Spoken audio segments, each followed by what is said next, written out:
Assalamualaikum warahmatullahi wabarakatuh. Waalaikumsalam warahmatullahi wabarakatuh. Iya. Selamat datang kembali di channel Mancep Media. Mantap. Kembali lagi kita masih seputar pembahasan timnas ya. Timnas Indonesia Dan dipecat Sintayong kan sudah resmi ya. resmi Ditunjuk fix. Patrick Kluivert. Iya, sudah Sama asistennya siapa? Danny Lanzat sama Alex Pastur. Itu dinamikanya seperti apa? Kok akhirnya namanya yang keluar itu Kluivert ditunjuk sebagai pelatih timnas kita.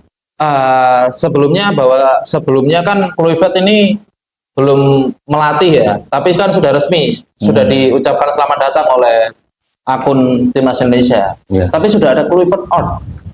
Oh, Kluivert out, ya. Oh, Dan iya. itu teman saya sendiri, akunnya teman saya sendiri. Oh ya. Ya, jadi saya tahu orang-orang seperti itu ya, akun teman saya sendiri, saya nggak mau sebut.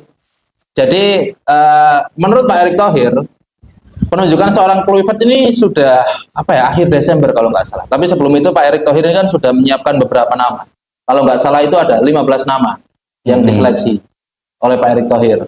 Dan akhirnya kan dari saat kita mencari sosok yang tepat itu kan kita pasti mencari informasi-informasi ya. Mencari informasi, melihat siapa yang cocok, dan akhirnya ada 3 orang nama. Tapi saya tetap nggak pasti yang 3 ini siapa kan. Ya, tapi yang paling ngerucut kan tetap Patrick Kluivert, ya kan. Ya mungkin Van Bronckhorst atau yang lain. Ya. Nah, akhirnya dipilihlah seorang Patrick Kluivert yang dirasa oleh Pak Erick Thohir bisa mengontrol ruang ganti. Dan akan didampingi seorang Alex Pastur dan Danny Lanzat. Yang keduanya ini disinyalir bisa bahasa Indonesia. Oh. Dan mengerti kultur Indonesia. Jadi tidak ada lagi ya kultur gap antara pelatih sama pemain. Mungkin seperti itu. Mungkin seperti itu yang menjadi alasan kuat bahwasanya seorang Patrick Kluivert ditunjuk sebagai pelatih timnas Indonesia. Itu kan berarti secara umum alasan non teknis ya. Non teknis ya. Non teknis kan bagaimana seorang head coach nantinya memegang ruang ganti ya, atau locker room. Lalu secara taktik, secara strategi sendiri seperti apa penunjukan Kluivert ini? Nah, ini kan banyak yang ngomong bahwasanya Kluivert itu tidak punya yang namanya rekam jejak yang bagus kan ya. Sebagai seorang pelatih. Sebagai seorang pelatih kepala. Dia kebanyakan jadi asistennya Van Gaal 2014 sama Ainge Postecoglou, ya kan. Sekarang yang melatih Tottenham Hotspur. Nah, si Kluivert ini akan didampingi seorang Alex Pastur yang katanya sudah malang melintang di Eredivisie dan Divisi 2 Liga Belanda. Dia sering untuk menaikkan tim promosi 3 kali. Itu katanya untuk taktikal ada 2 orang itu, yaitu Alex Pastur sama Danny Lanzat. Itu yang akan lebih menangani masalah taktik. Nah, sedangkan Kluivert itu akan menjadi sosok besar kan. Namanya juga menjadi seorang legenda kan. Sama seperti seorang Zinedine Zidane. Mungkin analoginya seperti itu. Zinedine Zidane ini kan namanya sudah tinggi. Kita tahu sendiri bahwa Madrid menang, kalau menurut saya pribadi itu gara-gara pemain. Gareth Bale yang membuat treble. Itu kalau menurut saya pribadi. Soalnya pas di musim comeback nggak menang champion, bro. Ya kan Ancelotti yang menang kan. Jadi itulah alasan dari penunjukan seorang Patrick Kluivert. Lalu untuk kalau Sintayong sendiri kan kita kenal Sintayong juga fokus dengan pembinaan usia muda ya. Dengan jajaran pelatih yang ada ini kira-kira nanti yang menukangi timnas muda apakah masih sama seperti sebelumnya atau ada gerbong baru di jajaran pelatihan? Ada gerbong baru ya. Saya belum ada informasi tentang itu. Oh, belum ada. Belum ada ya. Untuk kedepannya. Soalnya kan dari Patrick Kluivert sendiri katanya kan tanggal 12 ya. Tanggal 12 ya, tanggal 12. Press conference resminya ya. Seperti itu. Lalu apalagi ya yang kira-kira menarik dari seorang Patrick Kluivert ini selain tadi kan banyak isu ya di media sosial. Kalau dia sempat terbelit utang judi. Selama menjadi pelatih kan. Itu kira-kira seperti apa? Terutama di Indonesia sendiri kan kita tahu masih dalam tanda kutip banyak mafia kan. Ya itu kan namanya seorang manusia itu kan pasti tak terlepas dari kesalahan. Tapi kalau sempat saya baca bahwasanya seorang Patrick Kluivert itu hanya sebagai korban. Yaitu diperas lah seperti itu. Itu saya baca dari beberapa artikel di media, dan Pak Erick Thohir sendiri kan ngomong sebelumnya, sebelum saya meng-hire seorang Patrick Kluivert atau menunjuk atau berkesepakatan, beliau kan sudah bertanya ke beberapa relasinya yang ada di Eropa. Seperti itu. Jadi seperti apa track record dari seorang Kluivert ini? Apakah dia masalahnya seperti itu? Dan akhirnya Pak Erick Thohir sendiri merasa cocok, dan itu tadi ditunjuklah timnya itu tadi. Terus kan saya juga sempat dengar kabar kalau akhirnya mengerucut nama Patrick Kluivert ini karena ketika Natal kan Pak Erick Thohir itu mengadakan undangan makan malam. Kemudian calon pelatih yang datang itu cuman Patrick Kluivert saja yang dipilih, kemudian dia. Itu bagaimana? Ya, itu kan sudah dijelaskan ya dari awal bahwasanya sebetulnya ada 15 nama. 15 nama, dan ini mungkin sosok yang dicari atau sosok yang dirasa Pak Erick Thohir paling tepat. Karena komitmen itu tadi. Dia itu mau, itu kan hari rayanya mereka kan. Itu kan dia mau berkomitmen untuk datang ke sesuai janjinya itu tadi, mungkin ya. Oh, jadi memilih pelatih mungkin yang bisa mengesampingkan kepentingan pribadi untuk mendahulukan mungkin timnas Indonesia kita, mungkin seperti itu ya. Ya mungkin dilihat profesionalitasnya itu. Pak Erick Thohir kan sangat profesional. Jadi itu tadi kan kita berkaca pada profesionalitas. Seperti itu. Lalu harapannya mungkin dimulai dari kapan kita bisa menilai untuk ini, apakah tagar Kluivert out atau Kluivert stay, mungkin kan sudah mulai banyak kan di sosmed ini.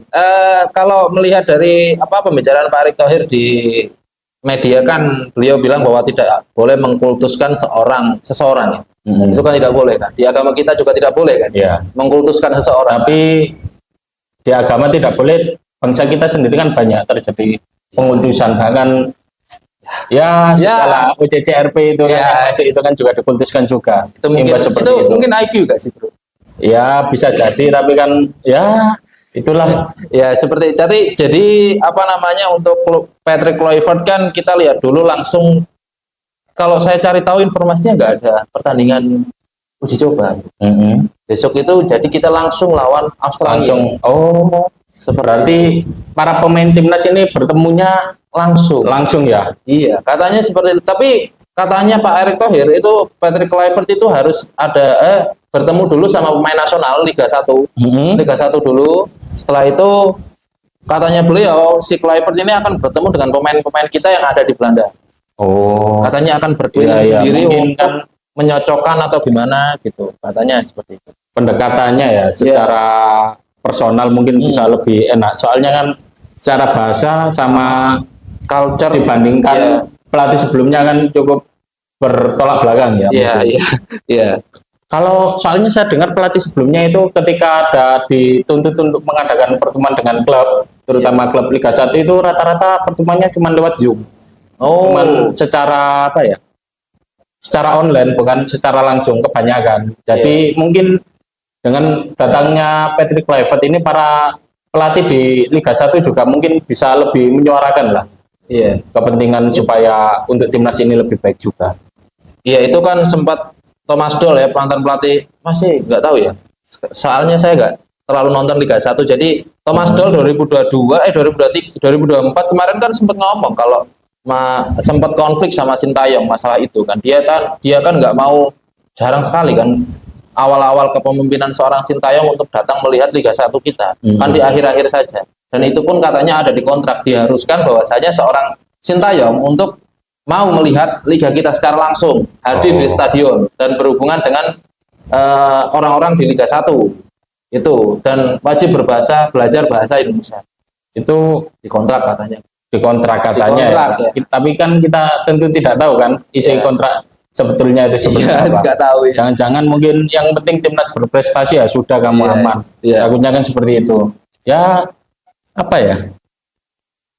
Yang penting kalau dari saya kan, saya suka sepak bola menyerang ya. Itu kan harapannya timnas di era sekarang ini bisa memainkan total football mungkin. Total football ya, sepak bola positif lah, bukan sepak bola negatif. Bukan cuman parkir bus, parkir pesawat seperti itu. Ya, kalau iya sih, kalau memang ada yang ngomong Sintayong itu cenderung bertahan, saya berkaca dari ini berarti konflik ya, kok bukan konflik ya, dinamika yang lalu ya, bahwasanya pas lawan mana Bahrain itu kan pemain katanya ingin diskusi masalah taktik agar menyerang. Ya maksudnya mungkin kan sudah unggul kan ketika itu, inginnya kan killing the game kan, mencetak gol satu lagi terus ya sudah harusnya, malah fokus bertahan akhirnya kecolongan itu kan, gol di menit 90 plus 9 sama dengan 96 itu kan ya. Ngobrol-ngobrol masalah Kluivert bro, Anda kan penyuka Barcelona kan? Decul ya? Iya kan, Decul. Berarti Kluivert ini kan seorang legend Barcelona ya, walaupun ketika di Barcelona kan sudah tergeser loh. Iya sih. Ketika itu kan sudah bukan prime-nya lagi lah. Iya, prime-nya di Ajax kayaknya. Iya. Itu. Kan berarti seirama kan, harusnya ya, harapannya kan permainan timnas kita kan ya, kalau kita menilai lebih jauh kan mungkin ketika periode Luis Milla sebagai pelatih ya. Permainan kan ada tiki-taka, terus ada kombinasi segitiga permain yang cukup enak lah ditonton, walaupun mungkin hasilnya kan ketika itu kan masih banyak pemain lokal ya, belum ada diaspora seperti sekarang. Kalau lokal ya full. Tapi kan permainannya enak ditonton. Walaupun kemudian ketika ada masalah, masalah perpanjangan kontrak kan minta gaji yang terlalu tinggi, jadi terpaksa digantikan Simon itu kan. Simon. Ya harapannya sih permainan timnas bisa kembali seperti itu. Luis Milla ya, kayak seperti Luis Milla. Ya setidaknya seperti itulah.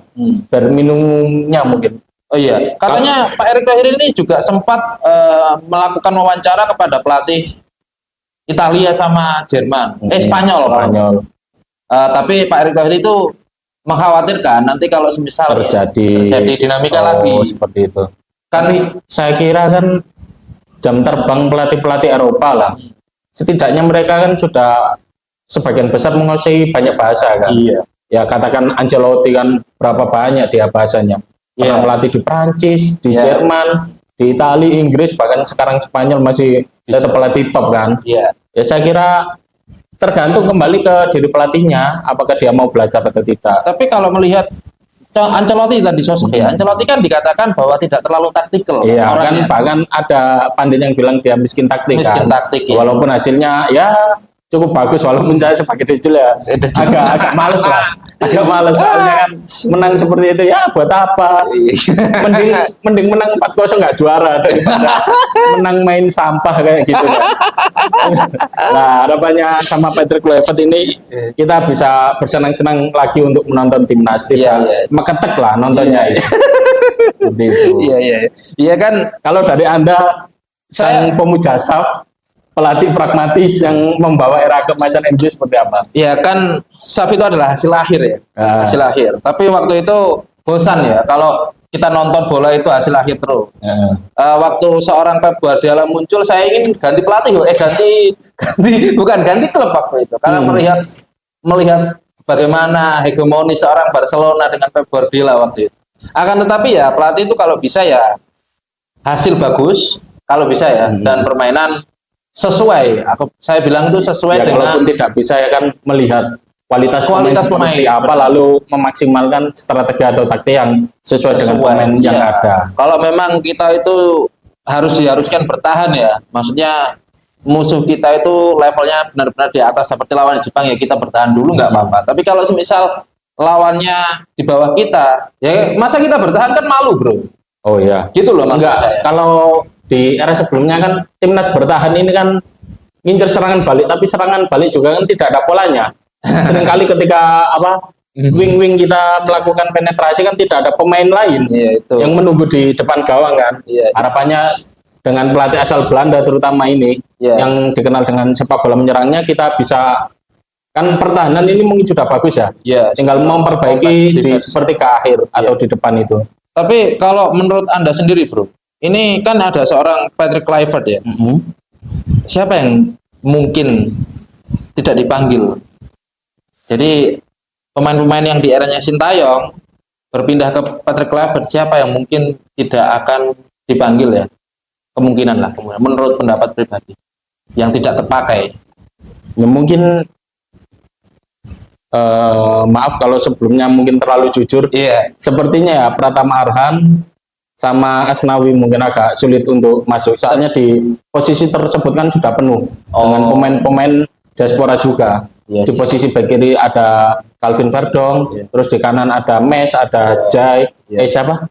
Sandy Walsh, Sandy Walsh, lalu yang siapa itu satu lagi? Kevin Dix. Kevin Dix, Iya sih. dan juga permainan cukup bagus. Yang jadi masalah kan cuma di lini serang kan. Iya sih. Dengan masuknya nanti Ole sama nyari satu lagi target man mungkin kalau bisa. Oh iya, satu lagi penunjukan seorang Kluivert ini juga dikhususkan untuk membawa Jairo.